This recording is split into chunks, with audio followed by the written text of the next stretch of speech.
Welcome to dream show. ഇന്നത്തെ പുതിയൊരു വീഡിയോയിലേക്ക് എല്ലാ ഉദ്യോഗാർത്ഥികൾക്കും സ്വാഗതം.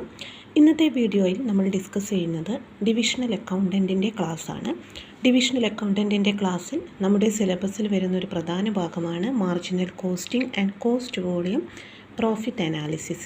ഈ ഒരു ഭാഗത്ത് നമുക്ക് പഠിക്കാൻ ഒരുപാട് കോസ്റ്റിംഗ് ഉണ്ട്. അപ്പോൾ ഈ കോസ്റ്റൊക്കെ എന്താണ് ഉദ്ദേശിക്കുന്നത് എന്നുള്ളത് കറക്റ്റായിട്ട് നിങ്ങൾ മനസ്സിലാക്കി വെക്കുക. ഇതിൽ ഒബ്ജക്റ്റീവ് ടൈപ്പ് ക്വസ്റ്റ്യൻസ് നമുക്ക് ചോദിക്കാൻ ചാൻസ് ഉണ്ട്. അപ്പോൾ നമുക്ക് നോക്കാം. ഫസ്റ്റ് നമ്മൾ നോക്കാൻ പോകുന്നത് two systems of cost accounting, absorption costing and marginal costing. These are discussed as under. First one, absorption costing. Absorption costing is a conventional technique of ascertainment cost. It is the practice of charging all cost, both variable and fixed, to operations, process or products, and is also known as full costing. ഈ ഒരു കോസ്റ്റിനെ, absorption കോസ്റ്റിനെ നമ്മൾ full costing എന്നുകൂടി പറയും. കാരണം absorption കോസ്റ്റിങ്ങിൽ variable കോസ്റ്റും fixed കോസ്റ്റും included ആണ്. It is the oldest and widely used technique four ascertaining cost. Under this technique of costing, cost is made up of direct cost plus overhead cost absorbed on some suitable basis. അപ്പോൾ ഇവിടെ നമ്മൾ എന്താണ് ചെയ്യുന്നത്? Cost, direct cost plus എന്തുകൂടി add ചെയ്യുന്നുണ്ട്? Overhead cost കൂടി നമ്മൾ add ചെയ്യുന്നുണ്ട്. അതാണ് ഈ ഒരു കോസ്റ്റിൻ്റെ പ്രത്യേകത. Under this technique, cost per unit remains same only when the level of output remains same from time to time, but the level of output cannot remain same from time to time, and so does the cost per unit. അപ്പോൾ ഇവിടെ നമുക്ക് പ്രത്യേകമായിട്ട് തന്നെ പറയുന്നുണ്ട്, in this type of costing എന്താണ് വരുന്നത്? Under this method of costing, cost is made up of direct cost plus overhead cost absorb on some suitable basis. Under this technique, cost per unit എങ്ങനെയാണ്? Remains same only when level of output remains same from time to time. അപ്പം level of output same ആവുന്ന സമയത്ത് cost per യൂണിറ്റും same ആയിരിക്കും. But the level of output cannot remain same from time to time, and so does the cost per unit because of fixed cost remaining same in spite of changes in the level of output. ഔട്ട്പുട്ടിൽ എന്ത് change വന്നാലും fixed cost എന്ന് പറയുന്നത് എങ്ങനെയാണ്? അതിൽ change വരാതിരിക്കുകയാണ് ചെയ്യുക. അപ്പോൾ നമുക്ക് അസർട്ടൈൻമെൻറ്റ്, അപ്പം ഇവിടെ നെക്സ്റ്റ് നമുക്ക് ഈ അബ്സോർപ്ഷൻ കോസ്റ്റിൻ്റെ അഡ്വാൻറ്റേജസ് എന്തൊക്കെയാണെന്ന് പഠിക്കാം. It is suitably recognises the importance of including fixed and manufacturing cost in product cost determination and framing a suitable pricing policy.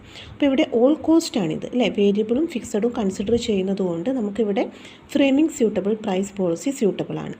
It will show correct profit calculation and it helps to confirm with accrual and matching concept which require matching cost with revenue for a particular period. It has been recognized by various bodies. അതായത് U കെയിൽ വരുന്ന ASC, അതുപോലെ USA FASB ഒക്കെ ASB അതെല്ലാം എന്ത് ചെയ്തതാണ്? Recognise ചെയ്തതാണ്.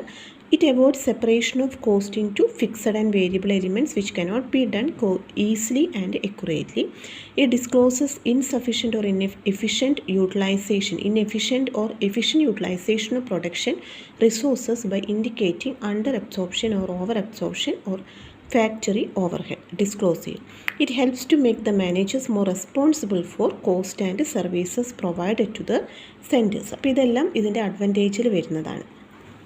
പിന്നെ അതുപോലെ നമുക്ക് എന്താണ് മാർജിനൽ കോസ്റ്റിംഗ് എന്നുള്ളതാണ് നെക്സ്റ്റ് പഠിക്കാനുള്ളത്. വളരെ ഇമ്പോർട്ടൻ്റ് ആണ് മാർജിനൽ കോസ്റ്റ്. എന്താണ് marginal cost? It is the amount at any given volume of output by which aggregate cost are changed if the volume of output is increased or decreased by 1 unit. In this context, a unit may be a single article, അല്ലെങ്കിൽ batch ആവാം, order ആവാം, a stage of production capacity or a department. It relates to change in output in the particular circumstances under consideration.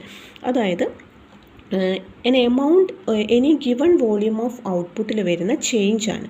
Which aggregate cost are changed if the volume of output is increased or decreased. Volume of ഔട്ട്പുട്ടിൽ വരുന്ന ഒരു യൂണിറ്റിൽ വരുന്ന ചേഞ്ചാണ് നമ്മൾ ഈ marginal cost എന്നതുകൊണ്ട് ഉദ്ദേശിക്കുന്നത്. അപ്പോൾ നമുക്ക് എങ്ങനെ കാണാം ഇത്? വേരിയബിൾ കോസ്റ്റിനോട് കൂടി നമ്മൾ ഫിക്സഡ് കോസ്റ്റ് ആഡ് ചെയ്ത് കഴിഞ്ഞാൽ നമുക്ക് ടോട്ടൽ കോസ്റ്റ് കിട്ടും അല്ലേ. അപ്പോൾ വേരിയബിൾ കോസ്റ്റ് വേരിയബിൾ കോസ്റ്റിൽ നിന്നും നമ്മൾ ടോട്ടൽ കോസ്റ്റ് മൈനസ് ചെയ്ത് കഴിഞ്ഞിട്ടുണ്ടെങ്കിൽ നമുക്ക് മാർജിനൽ കോസ്റ്റ് കിട്ടുന്നതാണ്. അപ്പോൾ ഇങ്ങനെ നമുക്ക് മാർജിനൽ കോസ്റ്റിംഗ് കണ്ടുപിടിക്കാം. ദെൻ നമുക്ക് നോക്കാനുള്ളത് അഡ്വാൻറ്റേജസ് ഓഫ് മാർജിനൽ കോസ്റ്റിംഗ് ആണ്. It is simple to understand and easy to operate. The valuation of closing stock under marginal costing is done at marginal cost and thus prevents the carry forward and fixed cost. There is no problem of computing fixed overhead recovery rate and the under or over recovery as fixed overhead are charged against the contribution. In marginal costing, it is established that profit is a function of sale and not of production, as profit depends on sales volume and not on production volume. This can be verified by preparing a profit statement under marginal costing. അപ്പോൾ marginal കോസ്റ്റിങ്ങിൽ നമ്മളൊരു profit statement prepare ചെയ്തിട്ടാണ് നമുക്ക് എത്ര പ്രോഫിറ്റാണ് arise ചെയ്യുന്നത് എന്നുള്ളത് മനസ്സിലാക്കാൻ പറ്റുന്നത്. It facilitate control over variable cost by avoiding arbitrary apportionment of allocation of fixed cost. നമുക്ക് വേരിയബിൾ കോസ്റ്റിൽ ഒരു കൺട്രോൾ വെക്കാൻ പറ്റും. പിന്നെ it is very useful tool for profit planning. Profit plan ചെയ്യാൻ പറ്റും. ഡിസിഷൻ മേക്കിങ്ങിന് സ്യൂട്ടബിൾ ആണ്. അതുപോലെ തന്നെ ബ്രേക്ക് ഇവൻ അനാലിസിസ്, അതുപോലെ PV റേഷ്യോ അതൊക്കെ നമുക്ക് കണ്ടുപിടിക്കാൻ പറ്റും. It helps in cost control by concentrating on variable cost than fixed cost. Fixed കോസ്റ്റിലും വേരിയബിൾ കോസ്റ്റിലും നമുക്ക് കൺട്രോൾ ചെയ്തിട്ട് കോസ്റ്റ് കൺട്രോൾ ചെയ്യാൻ പറ്റും. It helps in evaluation of performance of different ഡിപ്പാർട്ട്മെൻറ്റ്സിൻ്റെ പെർഫോമൻസ് ഇവാലുവേറ്റ് ചെയ്യാം. It is a valuable tool to standard costing and budgetary കോസ്റ്റിങ്ങിനും standard കോസ്റ്റിങ്ങിനും വളരെ സ്യൂട്ടബിൾ ആണ്. These all are the advantages of marginal costing. അപ്പോൾ ഇന്നത്തെ ക്ലാസ്സിൽ നമ്മൾ absorption costing and marginal costing ഇതിൻ്റെ രണ്ടിൻ്റെയും അഡ്വാൻറ്റേജ് ആണ് നമ്മൾ പഠിച്ചത്. അപ്പോൾ നിങ്ങൾക്ക് ഇന്നത്തെ ക്ലാസ് മനസ്സിലായെന്ന് വിചാരിക്കുന്നു. ഇനിയും ഒരുപാട് കോസ്റ്റുകളെ കുറിച്ച് നമുക്ക് പഠിക്കാനുണ്ട്. അത് നമുക്ക് മറ്റൊരു വീഡിയോയിൽ ചെയ്യാം. അപ്പോൾ ഇന്നത്തെ ക്ലാസ് ഇഷ്ടപ്പെട്ടെങ്കിൽ ലൈക്ക് ചെയ്യാനും ഷെയർ ചെയ്യാനും മറക്കരുത്. അതുപോലെ തന്നെ നിങ്ങൾ ചാനൽ സബ്സ്ക്രൈബ് ചെയ്യാതെ കാണുന്ന ഒരാളാണെങ്കിൽ, നിങ്ങൾ ഡിവിഷണൽ അക്കൗണ്ടൻറ്റ് എക്സാമിന് പ്രിപ്പയർ ചെയ്യുന്നുണ്ടെങ്കിൽ ചാനലൊന്ന് സബ്സ്ക്രൈബ് ചെയ്യാൻ കൂടി മറക്കാതിരിക്കുക. അപ്പോൾ പുതിയൊരു വീഡിയോയിൽ നമുക്ക് കാണാം. Thank you.